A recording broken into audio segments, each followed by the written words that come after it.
Hello, everyone. I'm Kevin Miles. I'm part of Muscle Smith LLC. This is Jon Thompson. We're here in St. Paul, Minnesota, and we are here to have a conversation about wellness with you. So, John, um, what do you do, and how long have you been doing what you've been doing? Well, the big hat that I wear is a wellness coaching hat. I've been um, interested in my own health. I started back in the early 90s where I was dealing with some breathing challenges and limiting aspects of what the medical community would tell me. They told me as a 12-year-old that I was going to outgrow my symptoms by the time I was 16. So that was the first promise that I took, and I said, you know what? I was going to celebrate my 16th birthday with being able to breathe better, and I actually got worse and went back and said, you know what? The story that I was told was this was going to happen, and then they just re-upped it to, well, if you didn't outgrow it by 16, you'll outgrow it by 20. And I just got the sense that, either they weren't being straight with me or they didn't know what they were talking about. And somebody had approached me with the fact that maybe something nutritional was going to be a big factor in me getting better. So What was that factor? I was told, that I might be allergic to dairy. Oh, I okay. remember somebody asking me the question, do you drink milk? And I go, yes, milk does the body good. Right. And, the truth be told, a lot of my diet was Skippy peanut butter on white bread with, number 2 milk, probably a quart at a time. And somehow that led to a lot of mucus and a lot of flare-ups. And, the person that gave me that advice, I was not really open to. I was 17, and I said, you know what, I'm going to prove that lady wrong. I'm going to double down. I'm going to go to Dairy Queen all the time. And, after a while of punishing myself that way, I came to the conclusion of, you know what? Every time I do something dairy, I feel worse.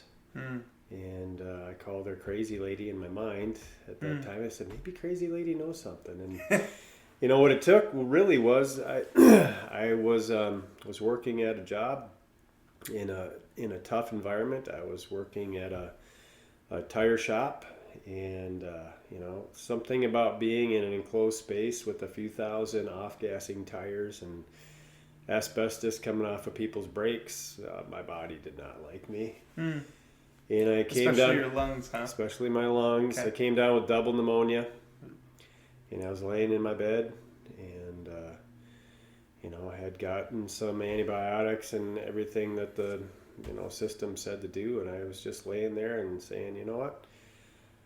For some reason, I think I'm going to feel better, and I'm going to go back to everything that I did to put me here. I said, there's got to be something different, and luckily the lady that had interfered in my life in a positive way sent a follow-up letter that I kept in a very messy drawer in my room at that time, and I pulled that out, and her number was on there, and I started a conversation, open-minded, leaning forward, going, tell me what you know. And what I came to find was that there was some freedom. Somebody had given me controls. Said, here's some of the buttons you can play with. Here's some things to add. Here's some things to delete. Here's some places to go. Here's some places to avoid. So she said there's some control in like the cause and effect of your choices. You actually had some input there. It wasn't just if you do this thing that normal people do, if you're a normal person, you'll stay healthy. Well, I think the system that I was involved in, the world system, said, you just been dealt a bad hand. Get angry, get bitter, blame somebody outside yourself, and go the victim route. And it just was not sitting well with me. Right. And when somebody said, you know what, God is good. He provided everything here that we need to be healthy. We just have to operate in wisdom. Mm-hmm. And here's some of the rules of the game. Here's some of the things your body needs. Here's some of the things your body wants to avoid. It started with a very simple little book It was called the Junk Food Withdrawal Manual. And I think it was about 16 pages long. And it just very simply told the story, because when you talked about junk food when I was young, everything was about the appearance of fitness. And, I never had weight issues. You mean So, like cut muscles? yes, Big like, muscles? don't eat this junk food or you'll get fat. Well, I wasn't getting fat. Now, I was Okay. getting sick, but I wasn't getting fat. But there was nobody that said, hey, food, has to do with your personal health versus your waistline. Sure. So there was no reason for me to avoid food based on my metabolism, but based on, what was happening inside my body, there was lots of reasons to look at what goes into my system. And then, I learned a powerful thing, that the body is always reconstructing itself. Yeah. So once I learned that we're making cells, then it went into my construction mindset of saying, well, the materials that we use to build are important. Yeah. And I started learning, but I learned what junk food was. I took it out of this vague box of things that your mom gets mad when you ask her to put in the grocery cart, because it's all about your taste buds and nothing else. Yeah. To, this food is altered. Your body doesn't know what it is. It's been corrupted. It's been stripped of things. It's had things added that you don't want added. And once I started learning the rules of the game, my personal personality is that I get upset. I get upset when somebody feeds me poison and tells me a different story. Yeah. So for me, it became, a personal crusade to say, hey, not everything in the world's in our best interest, and you need to put on, a different set of goggles to look at it and say, hey, dude, do I want to feel a certain way, and do you want control, or do you want to learn what the rules of the game are and play to win? So, that started me off when I was 21, made some huge changes, and then I started kind of looking for what I call feel-good buttons. So your story started when you were 16. Someone kind of clued you in on control through cause and effect, through food, on your body, through nutrition, telling you there are good things to put in your body and bad things to put in your body, things that cost you energy, things that give you resources. So you were 16 when you first heard that. Did you immediately start into it? You said when you were 21. Well, I was probably, I think I was 17. I think it was the summer right after my senior year of high school. So I turned 18 that summer. And it was 16 was the promise that I was going to, not have issues and I was going to outgrow it. And it was by the time I was 20 that I was getting, kind of burnt out on not feeling good, Okay. So when somebody came to me and said, there's deposits and withdrawals, so I started looking at what's a deposit and what's a withdrawal. Talking about your body as a economy system. Yeah, and what I came to discover was, if I made certain changes, certain ones for me, if I take more of this, I feel better. If I take more of this other stuff, I feel worse. And just starting to notice how I feel, how food affected how I felt.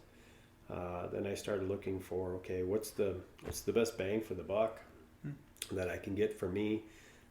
What was the payoff for deleting certain things, and what was the payoff for adding certain things? And it just became, a lifestyle change. And I'm a naturally curious person, so I'm always looking for, what's the next, feel-good button to add. But I found some major ones that have impact, and so it's been an adventure so far. And then I'd say the next biggest thing that happened was injuries. When traumas entered into my life through shoulder dislocation, really learning about the structural system. So I started off in what I call the chemistry side of, if you think of a three-sided triangle where you've got structural, muscle, bone, the integrity of the body. Then you can come up and say the chemistry side, the decisions we make about what goes in or on our body. And then the mental, emotional, spiritual side, thoughts and emotions and what we're looking to do. All those have an impact, major impact. They all, affect each other. But started learning about structural stuff, and I had started dislocating my shoulder in my early 20s, and I was in car accidents starting when I was 17, and 17 I lived in the weight room.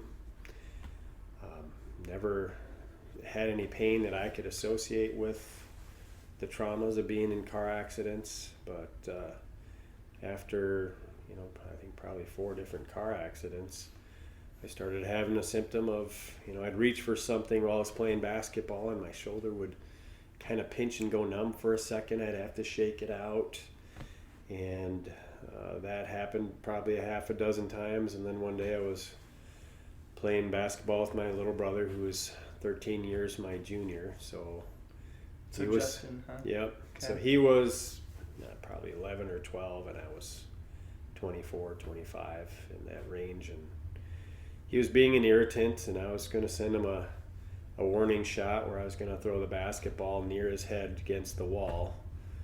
And I went to throw it as hard as I could, and it went about a foot. My shoulder popped out of its socket. I flopped to the ground, hit the ground. As soon as I hit the ground, my shoulder popped back in. I got up. I was in, a little bit of shock and disbelief, because I felt it go out and I felt it go back in. And I didn't have, any people in my network that I'm going to tell them what happened. About 3 days later, I went to the gym just to prove I was fine. Could bench press 250 pounds still. And I just chalked it up as kind of a fluke. And then, it happened 8 more times in my, the next 6 years. Became a major, obstacle, and started looking for solutions to that. Looking at people that I knew at the club and playing basketball and other things, and a lot of people went a surgery route. And it was just, again, it was a limitation. It was, they could raise their arm to here, and I'm like, I'm not living it. I'm not going to be 26 years old, 27 years old, and I can only lift my arm, to my chest. So how did you go from shoulder dislocations to where you are now? Because I know you're doing kettlebells. I know you're doing a lot. You say that you're better moving now than you were in your 20s. In a lot of aspects, I was in a search. I said, first person I asked, I said, I think it was the 4th dislocation I had. And from the way I dislocated, I think it came out the backside instead of the front. It was way more painful. I did what I called my crappie flop on the floor to get it back in. It's a technique. I haven't patented that technique. But, I just wiggled around in pain until it went back in. And, I was at basketball, and it went back in, but it didn't feel right. So my right arm, I'm right-handed. I drive a stick shift car. I have to drive home, holding onto the wheel and then reaching across with my left hand to shift. And I did a manual labor job. I was doing lawn care as a subcontractor at that time, and I knew I was going to have a hard time going back to work. And I had the sense that my shoulder was back in, but it wasn't right. So I talked to my boss and said, you know what, this is number 4. I've recovered from these things before, but this one just feels different. Do you know anybody that could help with it? And he knew a chiropractor that was down the street from where I worked, and I went to see him and, adjusted my shoulder. So I learned, there's chiropractors and people that weren't afraid of that situation, and got it to a better place. And so I started asking who else knows people that address the body. That address the body. And I made what I would call minimal gains. It would feel better, but it was still vulnerable. I could tell when it was vulnerable, and I still had dislocations and didn't have, an understanding of what was going on, where I felt out of control again. It's like, this is something that's affecting my life. It's major, and I don't have my hands on the controls of it. And then one day I was at a Healthy Life Expo doing my normal course of business, which is walking around to the booths to see who's up to what. And, there was a lot of people that were doing bodywork samples. And so I'd go to some very nice, young lady that you could tell she has a heart for helping people. And she'd say, we're doing free massage. What would you like? And then I go, well, I've dislocated the shoulder 8 times. And then they have this blank stare of, the deer in the headlights look like. I don't think they're going to be the answer to my issue. They're not excited about solving the issue. They're probably not capable. Or so I would very nicely,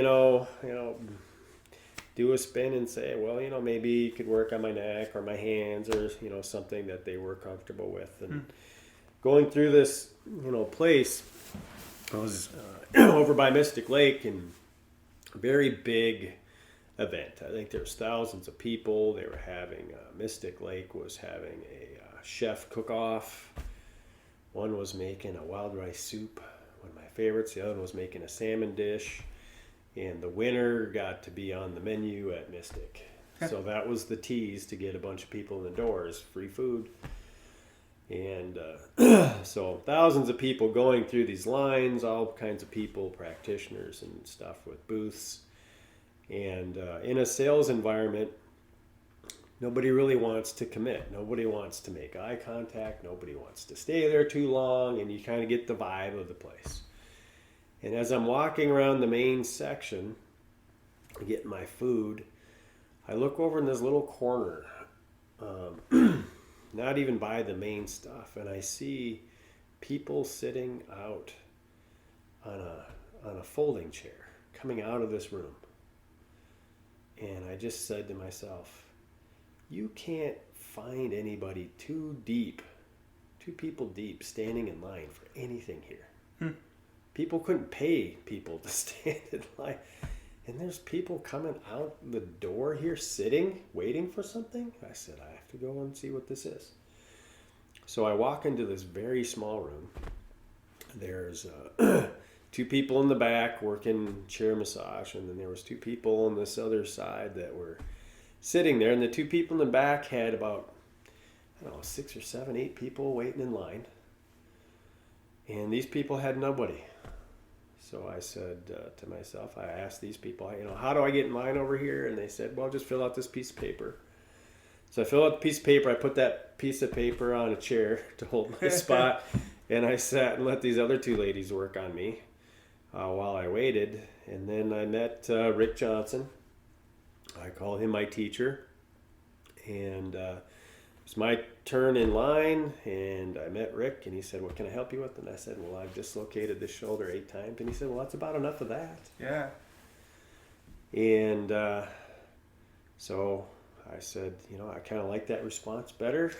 Than the glassy-eyed. than the glassy-eyed stuff. Yeah. And then, he took a different perspective. I got on a table, it was a chair. Sitting up, and he said, take your hands and put them behind your head. And he said, and then bring your elbows back. And at that time, to be in this position was very uncomfortable physically and emotionally for me. So you're trying to go here. I'm trying to go there, and I'm like this, going, do I have to do this? And then after about 10 minutes of intensity, I was able to bring my arms back like this. And I was able to push with power, and I was, I just felt so vulnerable in that position previously, and to just get there, number one, and to feel comfortable there, number two, I immediately said, when's the next hour appointment? Where are you? Well, he was 30 miles from my house. I didn't care. I've been looking for this guy for 7 years. Mm-hmm. And or someone who had so, answers like his. anybody, you Right. know, and the unique perspective that he took is he looked at my posture. He didn't just look at my tissue. I had a lot of people that I trust to look at the tissue and say, yeah, that tissue's damaged, and let's go help that damaged tissue. He started looking at the whole positioning of everything. He said, your neck's forward, your shoulders are rotated in, and these muscles are out of balance, and so it took this whole new perspective. And my walk away is when I'd go see Rick, I'd spend $100, and I felt like I walked away with $2,000 worth of value for results. And I just made the decision that I don't care how many times I have to go. If I have to go every week for the next 6 months, I'm going until I don't dislocate anymore.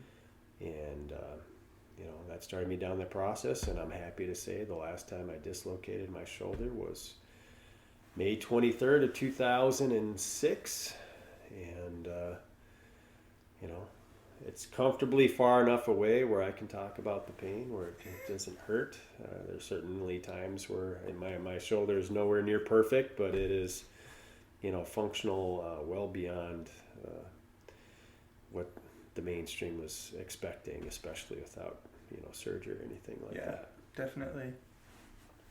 Well, that's a pretty big story to start with. You go from being asthmatic, struggling to breathe through basically later childhood, and being introduced to the concept of being able to support your body with good things. You have these experiences in your fitness life where you're trying to be the best person you can. We're doing lots of bench press, living life as a basketball athlete, but you experience injuries. Yep. So you learned about how to take care of your lungs a little better through nutrition, but you also learned something on how to talk to the muscles, talk to the body, and how to heal the structure as well. Yeah, looking at, coming from doing the work now for over 14 years, it's really reconnecting the brain to the body. When I look at, number one, the ailment that I see in society is that people are willing to embrace the downward curve, the downward spiral. This happened to you, therefore your life is going to go in this negative direction. And we might be able to make you comfortable while you decline. Put on the brakes as well as you can, but... And there's things that you like to do that you're going to have to diminish how much you do it. And, it's just, that never sat well with me. And so when I started learning the rules of the body, how to work with the nervous system, how to work with muscles, how we're supposed to move, one of the reasons why I went into the weight room, as a younger person was, number one was, ego. It's like I didn't like being scrawny, skinny. I had, a hard time putting on weight or muscle. So nutrition helped me, immensely, where I probably struggled for 5 years to put on 5 pounds of muscle. Maybe I got to 10 if I got 6 to 9 months of gym time. I'm talking 4 or 5 days a week in the weight room without getting sick. If I got sick, I would lose 5-10 pounds in 2-3 days and start over. It's just a frustrating cycle from probably 15 to 21. So when I'm looking at somebody, the world wants to sell you this limiting belief that something bad happened to you and therefore that only can move you backwards. And, one of the blessings that I talk to people, it's like all these dislocations, I would have never pursued the structure of the body like I have if I, didn't have issues. And the information that I learned, trying to get my shoulder back online, I learned a methodology, and I got to go back and look at my structure different because I had gone into the weight room because that was the place that I could perform. I could, because I'm looking at and comparing myself to my friends, and I've had what I call a good habit of finding people who are better than me in certain areas. I race cars as a passion. I am probably the leading person of my peers in that realm. Yeah. But when it comes to playing basketball, I have friends that are 10 times as naturally gifted at that, and I could go put up big weight. I could quarter squat almost 500 pounds, but that did not lead to vertical jump, which was my pursuit. Like, why am I so slow? And I always had hand speed, but I didn't have foot speed. So I went into the gym, to be where I could always lift more weight than my friends that were in the same size group. But if I had to go run and catch them, couldn't do it. And so that was, one of my frustrations was, how do I become more athletic versus just putting on muscle? There's more to it. Yeah. And, learning what I've learned about, what happens when you're 9 years old and you get hit by a car that comes out of a blind alley and, get a contusion on your bone, right in the mid-thigh when you're 9 years old. You're not thinking about why you can't jump when you're 18, 19 years old. You're not relating it back to, these injuries that you forgot about. It was a bruise, Right. I watched it turn color. It went away. I'm fine. Right. Right. I was in a car accident. I walked away. Nothing's cut. My car was barely damaged. But So you're talking about how the perspective of you went to see Rick Johnson, who showed you this method, gave you some possibilities that you didn't think were possible or present in the world without surgery or some sort of ridiculous therapy. But this guy showed you that he could do a lot in a few minutes. Yep. And then you started to learn from him because you had the experience of like, well, I'm paying for it, right? Yep. And you learned by experience. Yep. Well, I mean, the whole reason that I ended up, going into the therapy was, I'm seeing Rick on a weekly basis for probably 4 months. And about 3 months in, he's got this class coming up. And, one of my major frustrations, as soon as I met Rick, I said, where are you and where are the rest of you? And he said, well, I'm it. The other lady that was helping him out at the place, she moved down to Iowa somewhere. Oh, really? And so the only practitioner I knew was him, but he said, but I got this class coming up. And I'm like, man, I just got out of manual labor because my body said, use your brain, use your mouth. So when I went into, being a nutritional counselor and creating income based on people having results with products, that was a lot easier on my back and other stuff. And, and when he's working on me, I'm like, this is physical work. I know what it is. I mean, but, he just kept dripping on it. And one day I made the mistake of asking, how much was the training? So, well, how much is it? And he told me, and I just did the math and said, per time, that's X. What I'm paying you is X plus a bit more. And what I learned about Rick was, he loved getting body work as much as he loved doing it. He was in his 50s, early 50s, when I was in my early 30s. And he liked to play racquetball, so he liked to keep himself in shape. So I found out if I came early and I stayed late, I could swap with him. There you go. Get some more experience. So now I'm a student, and I already have this big catalog of people that I know, and I know their ailments, and so I started taking the training just to save money, and then to put another skill in my back pocket. And within a couple of weeks, I had clients because I had already gone through. My methodology is I find something that works for me. Then my curiosity is, well, is this just all in my head, or is it going to help the next person? Yeah. So I send some people his way, and they all came back with this, a similar perspective of, wow, that was different, and wow, I feel better. Yep. So then I knew, that there's something to unleash on the masses, and I became one of those people that is now doing it and teaching other people. Okay. So you've been given this skill that you see is valuable, maybe more valuable than even theoretically, because there's not much of it present in the world to do all the big tests and comparisons and things like that. But I guess my question is, what's your mission? Because you've gone through, you've felt the pain of suffering in lots of different ways, but now you've got this resource. What's your goal? Well, when I look at body work and where that comes in my life, I use what I call the Moses analogy, where, let my people go was his call. And, when Moses grew up, he did not know his background. So when I grew up, I didn't see myself as a body worker. Often when I talk about you, Kevin, people say, "Oh, Jon is Kevin's trainer," and I'm like, I never trained Kevin in my life. Okay, we swap. Kevin, knew he was a body worker when he was young. That was not my calling. It came to me as a pain first, and then once I got relief from that pain, I said, I'm not the only one. So I look at it as sometimes the adversary comes into your life and wants to steal.